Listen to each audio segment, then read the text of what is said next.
So hello guys, आप सब कैसे हैं। उम्मीद करता हूँ आप सब बढ़िया होंगे। तो आज हम आपके लिए एक न्यू एनिमी सीरीज लेकर आए हैं जिसका नाम है जीचुआन। गाइस ये एनिमी सीरीज बहुत ही ज्यादा तगड़ा है, आपको देखने में मजा आने वाला है। तो बिना कुछ देरी के स्टार्ट करते हैं आज की एक्सप्लेनेशन।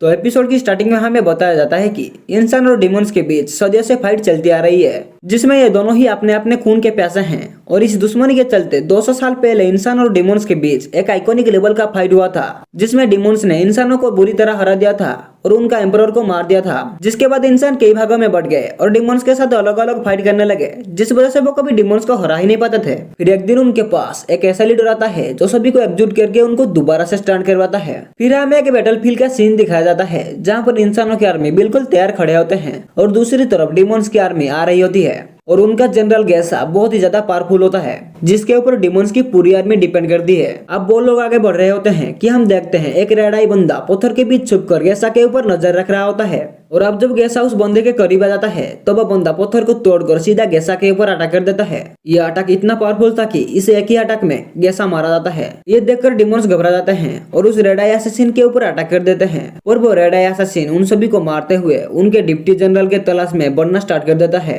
वही दूसरी तरफ एक सैनिक जाकर डिप्टी जनरल को ये सारी बातें बता देता है तो वो डिप्टी जनरल बहुत ज्यादा गुस्सा हो जाता है और उस रेड आई असैसिन को मारने के लिए बोलता है। तो सभी डिमोन्स उस रेड आई असैसिन के ऊपर अटैक करने के लिए चले जाते हैं।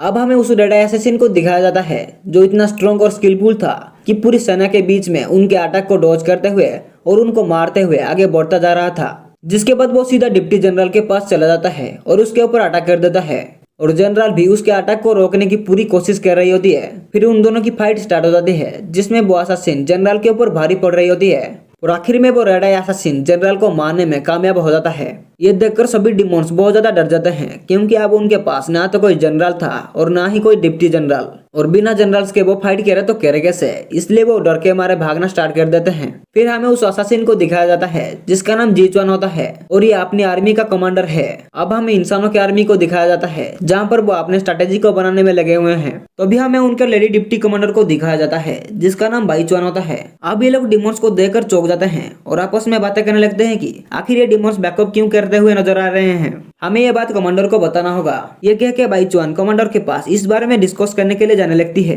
तो वो जब कमांडर के पास पहुंचती है तो वो देखती है कि कमांडर तो नहीं है पर उसकी जगह कोई सिपाही बैठा हुआ है, क्योंकि कमांडर तो लड़ने गया है और किसी को पता न चले इसलिए वो इस सिपाही को अपने जगह बिठा दिया है। और ये देखकर बाईचुआन बहुत ज्यादा गुस्सा हो जाती है क्योंकि इतना बड़ा युद्ध होने वाला है पर कमांडर ही यहाँ पर नहीं है। तो वो उस सिपाही को डराते हुए पूछती है कमांडर कहाँ गया, मुझे जल्दी बताओ। जिस पर वो सिपाही डरते हुए बोलता है कमांडर शायद जंगल के तरफ गए होंगे। ये सुनकर बाईचुआन जंगल के तरफ चली जाती है।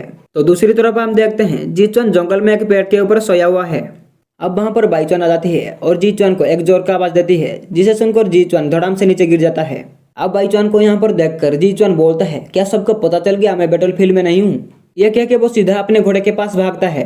तभी बाईचुआन बोलती है मेरे अलावा और किसी को भी पता नहीं चला है कि तुम बैटलफील्ड में नहीं हो। ये सुनकर जीचुआन राहत की सांस लेता है और बाईचुआन तो बहुत ज्यादा गुस्से में थी इसलिए वो जीचुआन को बहुत सारे गालियां देती है और जीचुआन को तो घंटा भी फर्क नहीं पड़ रहा था।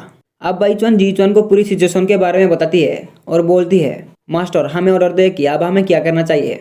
जिस पर जीचुआन चेस करने के लिए बोलता है। गाइस चेस का मतलब है पीछा करना। अब बाईचुआन वापस आ जाती है और सभी को बोलती है कमांडर ने चेस करने के लिए बोला है। जिसे सुनकर उनके लेफ्टिनेंट लू जाए अपने कुछ सिपाही को लेकर चेस करने के लिए चला जाता है। अब वो लोग चेस करते हुए डिमोन्स के ऊपर अटैक कर देते हैं और डिमोन्स को ना चाहते हुए भी बिना जनरल्स के फाइट करना पड़ता है, जिसमें इंसानों की आर्मी डिमोन्स को कीड़े मकोड़ों की तरह काटते चले जाते हैं और डिमोन्स की भारी नुकसान होता है। तो अभी हम देखते हैं डिमोन्स के पास एक बगी भी होता है जिसे वो लोग दिलो जान से प्रोटेक्ट कर रहे थे क्योंकि उनके मरे हुए जनरल का यही ऑर्डर था। अब हम देखते हैं पहाड़ की चोटी पे खड़ी हुई बाईचुआन बाकी आर्मी को लेकर नीचे जाकर फाइट करने की फैसला करती है, जिसे दूसरा डिप्टी कमांडर रोकने की कोशिश करता है। तो बाईचुआन उसके गर्दन पे तलवार तान देता है और उन दोनों की थोड़ा बहुत बहस हो जाती है, जिसके बाद बाईचुआन फाइट करने के लिए नीचे चली जाती है। अब इंसानों ने ज्यादातर डिमोन्स को मार चुके होते हैं और जो कसर बच गई थी वो इंसानों की तरफ से किए गए तीरों के बरसात से पूरे हो जाते हैं। अब हमें जीचुआन को दिखाया जाता है जो उठकर बोलता है बहुत आराम कर ले, अब थोड़ा काम कर लिया जाए। यह कह के वो अपने घोड़े के ऊपर बैठ जाता है और बोल रहा होता है कि लू जाई उस बगी तक पहुंचने में कामयाब हुआ होगा या नहीं। यह कह के वो वहां से चला जाता है और दूसरी तरफ हम देखते हैं फाइट कंटिन्यू चल रही होती है, जिस दौरान बाईचान को एक डीमन पीछे से मारने ही वाला था कि वहीं पर मिंग्यू आकर उसकी जान बचाता है। जिसके बाद हम देखते हैं इंसानों ने डिमोन्स को पूरी तरह हरा दिया है और बाकी जो डिमोन्स बच गए हैं वो लोग भागने की कोशिश में लगे हुए हैं, जिनका पीछा लू जाई कर रहा होता है। तो डिमोन्स उसी बगी को वहां से भगाने की पूरी कोशिश कर रहे थे, जिस पर लू जाई उस बगी को भगाने वाला बीस्ट को एक स्पीयर से अटैक करके मार देता है, जिसलिए वो बगी वहीं पर रुक जाती है। अब लू जाई उस बगी के गार्ड के ऊपर हमला कर देता है और वो गार्ड बहुत ज्यादा स्ट्रांग था, जिसलिए वो लू जाई के ऊपर भारी पड़ने लगता है और लू जाई उसके अटैक को डॉज करके उसके ऊपर दोबारा से अटैक कर देता है। और वो डिमोन गार्ड उस बगी को ऐसे प्रोटेक्ट कर रहा होता है जैसे कि उसके अंदर कोई बेहद ही खास और कीमती चीज है। अब वो डिमोन गार्ड उस बगी को प्रोटेक्ट करते करते बुरी तरह मारा जाता है, जिसके बाद लू जाई आगे बढ़कर उस पिंक कलर की पर्दे को उठाकर कुछ ऐसा देखता है कि उसकी आंखें फटी की फटी रह गई, क्योंकि इतना सुंदर बग पहले कभी भी नहीं देखा था। यहाँ तक कि मैंने भी नहीं देखा था। उस बगी के अंदर एक सुंदर प्रिंसेस जैसी लड़की बैठकर रो रही थी। और यहीं पर ही हमारा पार्ट 1 खत्म हो जाता है। तो मिलते हैं अगले के एपिसोड में, तब तक के लिए जय हिंद जय भारत।